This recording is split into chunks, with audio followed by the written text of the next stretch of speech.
Super star Mahesh Babu Rajamouli దర్శకత్వంలో ఓ cinema చేస్తున్న సంగతి తెలిసింది. ప్రస్తుతానికి ఈ సినిమా టైటిల్ ఇంకా ఫిక్స్ అయితే చేయలేదు. SSMB 29 పేరుతో సంబోధిస్తున్న ఈ సినిమాకి సంబంధించి ఇప్పటికే ఒక షెడ్యూల్ కూడా షూట్ అయిపోయింది. ఆ రాజమౌళి ఎన్ని జాగ్రత్తలు తీసుకున్న షూటింగ్ సెట్ నుంచి ఫోటోలు కానీ వీడియోలు కానీ లీక్ అవుతూనే వచ్చాయి. అయితే మరో ఆసక్తికరమైన విషయం ఏమిటంటే ఇప్పటి వరకు ఈ సినిమా కోసం మహేష్ బాబు మొన్నటి వరకు చేయని ఒక ఫీట్ చేస్తున్నట్లుగా తెలుస్తోంది.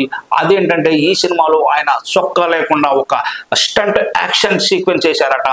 సాధారణంగా మహేష్ బాబుకి మంచి జిమ్ బాడీ ఉన్నప్పటికీ ఆయన ఎక్కువగా షర్ట్ లేకుండా కనిపించే సీన్స్ ని గత సినిమాల్లో అవాయిడ్ చేస్తూ వచ్చారు.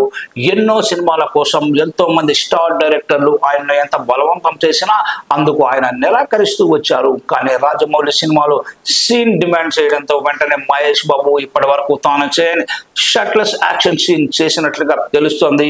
ప్రస్తుతానికి టీం సమర్పణలో ఉంది. జూన్లో మళ్ళీ కొత్త షెడ్యూల్ ప్రారంభం కాబోతుంది SSMB 29.